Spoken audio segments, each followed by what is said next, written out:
देखिए 4.3 प्रश्नावली हम पढ़ रहे थे, ठीक है। इसमें हम क्वेश्चन नंबर 5 लेके चल रहे हैं। चौथा क्वेश्चन का हिंट बता दे रहे हैं आपको। एक नगर में टैक्सी का किराया निम्नलिखित है। पहले किलोमीटर का किराया 8 रुपए, यानी 1 किलोमीटर का किराया कितना है? 8 रुपए, ठीक है। और उसके बाद फिर दिया हुआ है और उसके बाद की दूरी के लिए प्रति किलोमीटर का किराया 5 रुपए है। यानी एक पहला अगर 1 किलोमीटर जाते हैं तो कितना लगेगा? 8 रुपए। और उसके बाद जितने भी किलोमीटर जाएंगे उसमें 5 रुपए जो है ऐड होते जाएंगे। अभी हर आगे की किलोमीटर के लिए 2 किलोमीटर के लिए 8 धन 5, 3 किलोमीटर के लिए 8 धन 5 धन 5, समझ में आ रहा है? ठीक है। और आगे के किलोमीटर के लिए कितना है? 5 रुपए। यदि तय की गई दूरी x किलोमीटर हो और कुल किराया y किलोमीटर हो तो इसका एक रैखिक समीकरण लिखिए और उसका आलेख कीजिए। तो यहाँ पर देखिए तय किया गया और कुल किराया y है, ठीक, और तय की गई दूरी कितनी है? 10 किलोमीटर। तो यहाँ पर आप लिख सकते हैं दिया है तय की गई दूरी कितनी दी हुई है? x किलोमीटर, ठीक है। और कुल किराया कितना दिया है? y kilometre. किराया y किलोमीटर कहाँ से होगा भैया? किराया रुपए में होगा ना, y रुपए। अब यहाँ पर दिया है प्रश्नानुसार, क्या दिया है? प्रश्नानुसार देखो एक तय की गई दूरी x है। 1 किलोमीटर हम कितने 1 किलोमीटर दूरी जो है इसमें घटा देंगे तो x माइनस 1 किलोमीटर की दूरी जो है उसमें कितने रुपए से लगेगा? 5 रुपए, ठीक है। और 1 किलोमीटर की दूरी जो है उसमें कितना रुपए लगेगा? 10, ठीक है। तो यहाँ पर ये कुल हमारे पास में किराया हो गया y। प्रश्न हमारा कह रहा है कि 1 किलोमीटर चल रहा है 8 रुपए के हिसाब से और अब 1 किलोमीटर निकाल दिया हमने। कुल कितने किलोमीटर है? x किलोमीटर है। एक निकालेंगे तो कितना जाएगा? x minus 1। समझ में आ रहा है? सबको समझ में आ रहा है? प्रश्न में दिया है कि 1 किलोमीटर 8 रुपए के हिसाब से चलता है तो 1 किलोमीटर 8 रुपए के हिसाब से और जो बची दूरी कितनी है? x माइनस 1 किलोमीटर 5 रुपए के हिसाब से। तो ये हमारा कुल किराया आ गया y। कुल किराया y दिया हुआ है प्रश्न में। समझ में आ रहा है? तो यहाँ पर हमारा समीकरण क्या बन जाएगा? x माइनस 5 प्लस 8 बराबर y, ठीक। नहीं सॉरी, ये इसका पूरा 5 इससे भी होगा तो 5x माइनस 5 प्लस 8 बराबर y। तो 5x माइनस 3 बराबर माइनस 8 में से 5 गया 3 प्लस आएगा, ये चल नहीं रहा अच्छे से, बराबर y। तो ये हमारे पास में समीकरण आ गया, ठीक है। इसके लिए दिया गया ना कि एक समीकरण ज्ञात कीजिए और उसका जो है क्या करना है आपको? ग्राफीय निरूपण। ये आपका होमवर्क है। ग्राफीय निरूपण कर लोगे? x के अलग अलग मान के लिए y का मान ज्ञात करना है और जो बिंदु आएंगे उसको ग्राफ में दिखाना है। कल सभी बच्चे ग्राफ लेके आएंगे, एक ग्राफ का क्वेश्चन आपको दिया जाएगा, ठीक। सबको समझ में आया? आगे बढ़ते हैं हम। निम्न आलेखों में प्रत्येक आलेख के लिए दिए गए विकल्प में सही समीकरण का चयन करना है। आकृति दी गई है आपको 4.6। अब यहाँ सबसे पहले तो आकृति देखिए आप कौन सी है? 4.6 कौन सी आकृति है हमारी ये? अब इसमें क्या कह रहा है कि कौन सा समीकरण है? अब यहाँ पर 4 समीकरण दिए गए हैं तो इसका मतलब है कि ये जो बिंदु दिए गए हैं, ठीक, ये जो बिंदु दिए गए हैं इस रेखा या समीकरण जो ये बन रहा है ना, ये जो आपको दिख रहा है ये समीकरण का ही निरूपण किया गया है। तो ये समीकरण को संतुष्ट करेंगे बिंदु।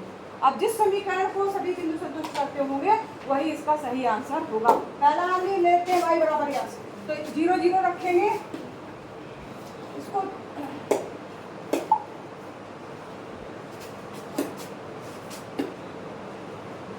काफी बड़ा हो गया।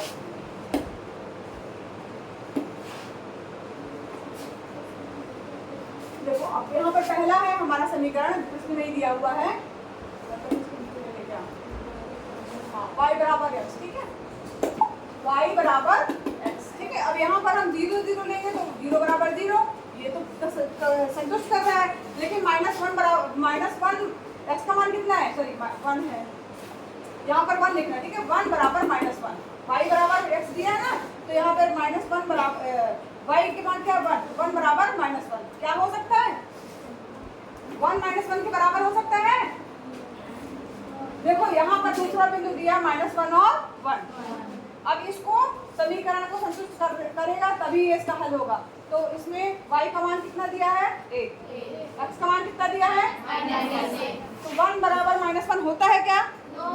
होता है? अरे अच्छे से बोलो एकदम। हाँ, थोड़े बच्चे बोले थोड़े नहीं बोल रहे हैं। नहीं होता इसका मतलब है कि ये समीकरण जो है इसका ये निरूपण नहीं है, ग्राफी निरूपण नहीं है। अब हम दूसरा समीकरण लेके चलते हैं x + y = 0। तो x + y = 0 अगर हम लेके चल रहे हैं x + y = 0, पहला बिंदु है हमारे पास में 0 0, तो 0 + 0 = 0, यानी हमारा ये बिंदु संतुष्ट कर रहा है। दूसरा लेके चलिए x का मान कितना है 1, y का मान क्या है बराबर 0 आ रहा है। एक में से एक गया 0 बराबर 0, यानी संतुष्ट कर रहा है। तीसरा भी ले लीजिए 1 - 1, यहाँ पर हमने दूसरा बिंदु लिया है -1 और 1। फिर हमने तीसरा बिंदु लिया है क्या 1 - 1। इसको लीजिए, x की वैल्यू क्या है 1, y की वैल्यू क्या है बराबर 0। 1 में से 1 गया 0 बराबर 0, यानी ये भी संतुष्ट कर रहा है। चौथा बिंदु क्या है आपका, ये तीन ही बिंदु दिए गए, ये तीनों जो है संतुष्ट कर रहे हैं। तो इसका मतलब है इस समीकरण का हल क्या होगा, ये समीकरण क्या होगा इसका x + y = 0। समझ में आया? आगे आगे करने की जरूरत ही नहीं क्योंकि हमें हल मिल गया है। चलिए ये वाला आपको होमवर्क है सेकंड में, ठीक है? कोई किसी को दिक्कत समझ में आया सभी को?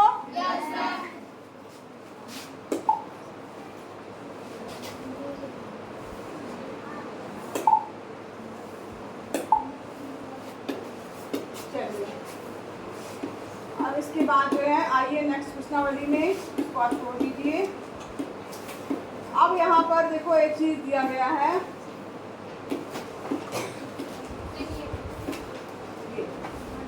x बराबर -4, ठीक है? मान लो कोई समीकरण है x बराबर -4, तो ये कैसा समीकरण कहलाएगा? एक चर वाला समीकरण कहलाएगा कि दो चर वाला समीकरण? एक चर वाला है ना, क्योंकि इसमें एक ही चर दिखाई दे रहा है, वो है आपका x, ठीक है? तो यहाँ पर ये एक चर वाला समीकरण है और इसको हमें दिखाना है x बराबर -4, यानी x का मान कितना है -4। हमारा x और x डैश जो बनता है तो उसमें -4 यहाँ आया, तो ये जो है बिंदु ये x बराबर -4 को निरूपित करेगा। यहाँ पर आप ध्यान दीजिए y का मान कितना है 0। यहाँ इस अगर कोई भी रेखा कोई भी अक्ष होगा उसमें अगर मान लीजिए ये x अक्ष है, x अक्ष में कहीं पे भी आप देखेंगे तो हमेशा y का मान क्या आएगा 0 आएगा। तो यहाँ सभी में x अक्ष पे y बराबर 0 होगा और y अक्ष अगर हम लेंगे तो x बराबर 0 होगा। इसका मतलब समझ रहे हो? अभी हम समझा रहे हैं, जैसे मान लीजिए ये हम लोग संख्या रेखा खींचते हैं ना, ऐसे खींचते हैं ना, 0 रहता है, ये y रहता है ना, और ये y रहता है। तो यहाँ पर अगर मान लो कोई भी यहाँ पर है बिंदु, तो इस बिंदु के निर्देशांक क्या होंगे? कोई बता सकता है? -4, इस रेखा पर ये जो आपका x अक्ष है इस पर हमेशा y का मान क्या होगा 0 होगा। y बराबर क्या होगा 0। समझ में आ रहा है? और अगर हम इस रेखा पे ले y अक्ष पे लेंगे तो यहाँ पर x का मान हमेशा 0 आएगा, y का मान जो आएगा वो आप उसमें आप आगे लगाएंगे, ठीक है? तो x अक्ष पे हमेशा y 0 होता है और y अक्ष पे हमेशा 0। समझ में आ रहा है? चलिए अब अगर मान लीजिए इसको x और y दो चरों वाला रैखिक समीकरण के रूप में हमें दर्शाना हो तो अब क्या करेंगे? तो पहला तो हमारा x बराबर -4 एक चर वाला समीकरण है, इसको आप दिखा सकते हैं, ठीक है? अगर मान लीजिए दो चर वाला समीकरण इसको बनाना है तो इसके लिए हम क्या करेंगे? x + 0 × y बराबर -4। हमने क्या किया इसमें y तो लिया है लेकिन साथ में 0, क्योंकि इसमें समीकरण में तो हमारे पास y कहीं दिया नहीं है, तो इसमें हम +0y जोड़ सकते हैं। सब कुछ समझ में आ रहा है? अब हम ऐसा कर क्यों रहे हैं? क्योंकि हमें दो चर चाहिए हैं, ठीक है? तो यहाँ पर x + 0y बराबर -4 के रूप में हम लिख सकते हैं, जो कि दो चरों का समीकरण बन गया। और इसको जो है हम हल कर सकते हैं कैसे? y का मान अलग रखिए, x का मान आएगा, ठीक है? x का अलग मान के लिए y का मान ज्ञात कीजिए। इस तरीके से जो है हम इसको हल कर सकते हैं। प्रश्नावली की ओर आइए।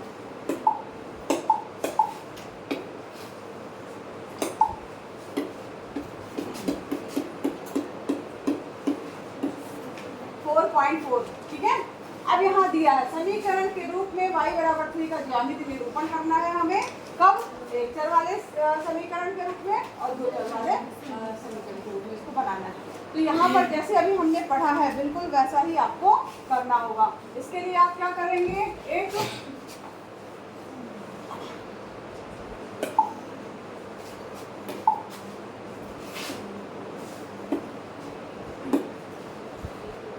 ग्राफ पेपर में बनाना है ये सब, ठीक है। ये आपका 0 है, मूल बिंदु है, ये x है, ये x डैश है, ये y है और ये y डैश है। ये यहाँ पॉजिटिव 1 2 3 4 5 6, ये क्या हो जाएगा पॉजिटिव 1 2 3 4 5 6, यहाँ निगेटिव -1 -2 -3 -4 -5 -6। समझ में आ रहा सभी को? -1 -2 -3 -4 -5। ये हमारा क्या हो गया, एक कार्तीय तल हो गया। अब इसमें दिया है कि सवाल क्या था हमारा, y इक्वल टू नहीं क्वेश्चन क्या था, y बराबर 3। अब y बराबर 3 को आपको निरूपित करना है। कहाँ से कोई कर सकता है इसको? y बराबर 3 कहाँ आएगा? y बराबर 3 आ जाओ, सोचिए y बराबर 3 कहाँ होगा?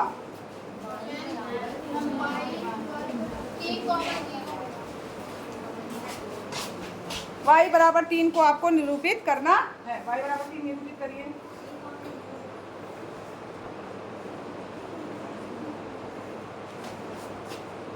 ये तो तुमने x का मान रख दिया, x यहाँ पे इसको ये क्या लिखा है? तो x ये क्या होता है? x होता है कि y होता है?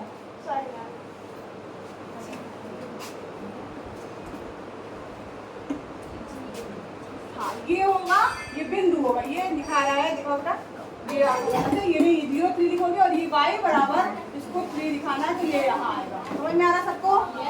ठीक है कि ये y बराबर 3 आ गया, समझ में आया? अब यहाँ पर देखो इसको क्या करना है आपको, इसका ज्यामिति निरूपण एक चर वाले में तो आपने कर दिया, दो चर वाला आपको चाहिए कि दो चर के लिए हमें समीकरण बनाना होगा दो चर में, है ना। अब यहाँ पर हमारे पास दिया y बराबर 3, तो इसको हम क्या लिख सकते हैं, 0 × x + y बराबर 3 लिख सकते हैं।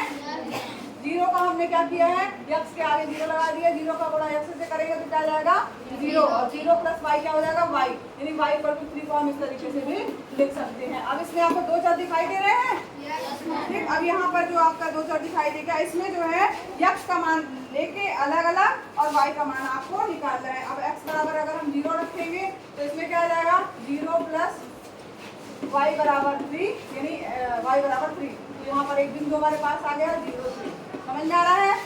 फिर x की जगह 1 रख दो, 1 रखोगे तो क्या हो जाएगा, x बराबर 1 रखने पर तो 0 × 1 + y बराबर 3, तो y का मान क्या रहेगा, y हमेशा 3 रहेगा। तो हमारे पास बिंदु क्या आ गया 1 और 3, ठीक है। इसी तरह x बराबर आप 2 रख लीजिए, जो मन करे वो रखिए, 2 रखेंगे तो क्या जाएगा 2 + y बराबर 3, तो यहाँ पर निर्देशांक हो जाएंगे y बराबर 3 2 और 3, ठीक है। इसको आपको ग्राफ पे दिखा देना है 0 3 1 3 और 2 3, ठीक है। कल ग्राफ पेपर सभी बच्चे लेके आएंगे। इसका दूसरा सवाल आपका होमवर्क है।